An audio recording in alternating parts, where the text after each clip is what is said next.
So you want to be a vendor, huh? I'm Big D, he's MiniMini, and together we are Unbox them all dynamic duo. Pew, pew, pew, pew, pew, pew.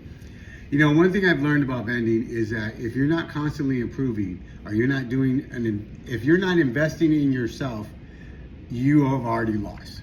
And by investing, I mean buying products, building relationships, making sure that you have everything that can make you a successful vendor. You got the display cases, you got the tables, you got your flags or your banners, you got business cards, you got sleeves, you got top loaders, you got display cases, you got card racks, you got all of that.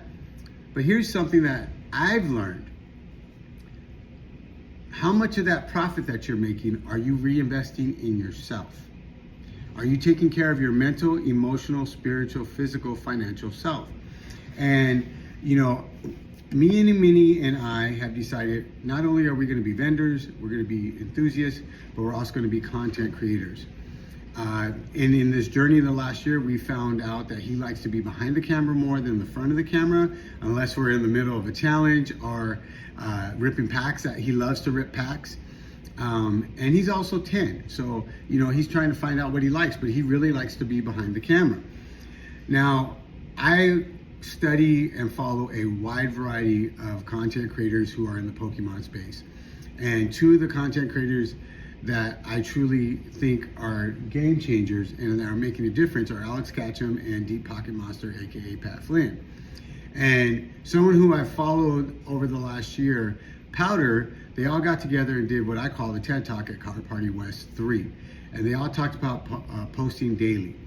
Alex Ketchum just finished his year not too long ago.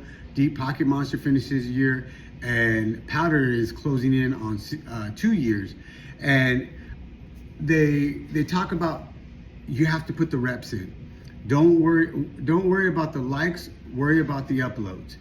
And the one thing that Pat's been talking about in his other market was the art of storytelling. And the reason I bring this up is that producer Dan was on the panel. He was kind of like emceeing the panel, and he talks about, like, I'm getting God bumps, talks about it, and I'm a huge Pat Flynn fan. And I've already read Let It Go. I'm in the current process of Will It Fly? And I know producer Dan talked about it, Pat talked about it. I don't know if Alex talked about it or Powder talked about it, but producer Dan was traveling to get ready for San Diego card party, which is the next one on the slate. And he took a picture of a book. And I know this book because this is a book that Pat's talked about. How to Tell a Story.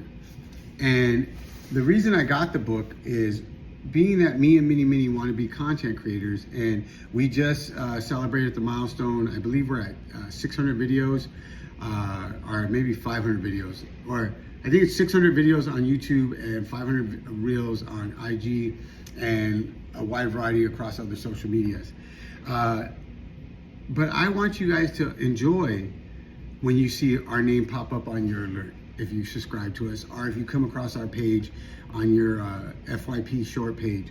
I want to be able to tell things that intrigue you. I want to tell you guys a story about what it's like to be a vendor. I want to be able to tell you a story about the challenges that we're working on.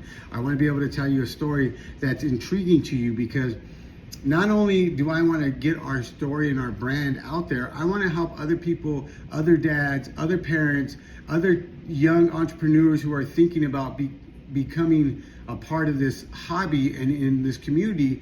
And, you know, I read somewhere one time when I was going to a meeting, it said, a wise man learns from another man's mistakes. A wiser man learns from the story of another man's mistakes.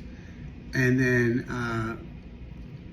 it breaks down to the third person down the line learns from. So let's say MiniMini learns from my mistakes, right? So he doesn't make the same mistakes. And then MiniMini's son will learn from my mistakes that he learned, that MiniMini was able to teach him. So he's 2 mistakes removed from the original mistake. And if people that I admire are giving away the tools for free. I mean, I had to buy the book, but they gave me the tool. They say, hey, this is what we're using to learn how to craft and cultivate the stories that we want to tell, so you enjoy our videos. Why would I not invest the $13 it costs to get it on Amazon? That's 3 days of quad shot espressos for myself, and I have my homemade cold brew in the refrigerator. Why would I not invest so I could be better mentally, emotionally, spiritually, and physically to provide a better product for my consumers? Because I could have the greatest YouTube channel on the planet, but it doesn't do me any good if no one's watching it. So this is what my point is on this video, if you're here at 6 minutes. And if you want to be a vendor, if you're going to do content, everybody has their niche. My niche seems to be the $1 to $20 range card in my display case. I'm not the big slab person. I don't have a wall of merchandise behind me, but I have a smile. I do random acts of kindness, and I'm trying to be the best person I can in the community to leave a lasting mark. In my legacy is, when I'm gone, what MiniMini is going to do to carry on the Unbox and All dynamic dual name. And if I have people in the community that are willing to invest in me and talk with me and give me the nuggets, this is the weight that I need in here to work out to become better here. What are you doing today with the profits you're making at a show or in a trade or in a deal, that you're reinvesting not only in the actual Pokemon product, but in yourself?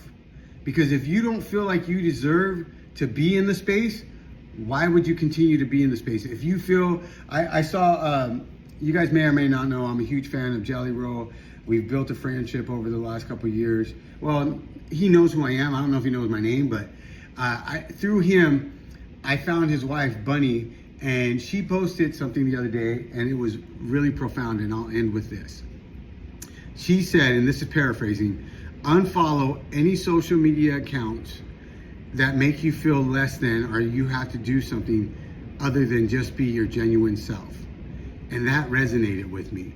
So as my feeds are coming up, and if I'm following somebody and they make me feel less than, if you're not inspiring me to be better, if you are making, well, it's about perspective. If I'm allowing your success to make me jealous, I need to look at why I'm getting jealous. Or if you're putting on a persona and not telling me, the one thing I love about Pat, one thing I love about Alex and Powder, especially, and producer Dan, they all talk, Gonzo, Ian, Shane, my buddies Ballers, Jinkies, all these people that inspire me, like Clover Cards, Rip and Hit, like all these people inspire me to be a better vendor. And one key reason that they inspire me more than anything else, it doesn't matter how big their inventory is or how big their following is or whatever show they're at or who's asking them to speak or autographs, all that, how much money they have in the bank account. You know what I love about them? They all talk about not only the wins, but the losses and the struggles. Because it's real easy to compare my chapter 15 to your chapter 1 without understanding what it took for me to get to my chapter 1 to my chapter 15. And for the longest time, I've always compared myself in chapter 1 to somebody's chapter 20, the pinnacle of their success. Like, well, why can't I have the biggest booth at Collecticon? And I barely have enough sellable cards to fill an ETB. Like, that's being 100% honest. Why can't I post a viral video that gets 2.4 million views in the first 30 minutes? I've only been doing this a year. And I do it on my phone, I edit on my phone, I'm learning and I'm talking to people, but am I really telling a story? And then they give me the gold nugget that says, hey, this is what we're using to get things going in a popular, not a popular, but in an organized manner. Are you willing to do what other people aren't willing to do to get results that other people aren't gonna get? Are you willing to put in the rep every day? Put yourself out there and post your content, and know that there's going to be somebody who's going to leave a crappy comment because they're jealous that you're putting yourself out there. Are you putting in the work today to get the results tomorrow? I ran my first half marathon in person about 2 months ago. And I did it because Jolly, 2.5 years ago, committed to do a 5K in May with Burt Kesher and I want to say Tom Arnold, but it's not Tom Arnold. And I was able to run that. And mind you, I hadn't ran in years. I mean, the height of my weight, I was 400 pounds. And back then I was probably about 250 when I did the first 5K. And when I did this half marathon, I was sub 200. And I was so bummed that I made it. It was 3 hours and 9 minutes. But I was subpar. I was going to be sub 3 hours, but I literally had such bad cramps, I thought I was going to poop myself. And I had to walk the last 2.5, 3 miles. But I share all that because I had to start somewhere. I couldn't walk down 2 steps into the corner, which was literally outside my front gate when I first started walking. When I posted our first video, I had no idea about thumbnails or about storytelling or about lighting or about microphones, about content. I just was putting stuff out there because me and my son wanted to rip packs, and I thought I knew what I was doing. And if you go back to our very first video we posted, I mean, it's cringe because we've gotten better, but at the same time, we all start somewhere. But what are you doing to invest? Like, yeah, you can spend thousands of dollars on editing equipment, cameras, hiring employees, buying all the best stuff for your booth. But if you're not personally investing in yourself, it's like dressing up the car real nice, but letting the engine go to crap. You are the engine. You are the heart. Without you, there is no brand. Without you, there is no booth. Without you, there is no whatever you're doing in the hobby. And everybody has a purpose in this hobby. What's your purpose? My personal purpose is to build memories with my son, become the best person I can be, leave this hobby better than I found it, and remember that a random act of kindness will change the world. Yes, I need to make a profit every time I set up at a booth. And sometimes that profit is mental, emotional, and spiritual, and has nothing to do with the dollar amount.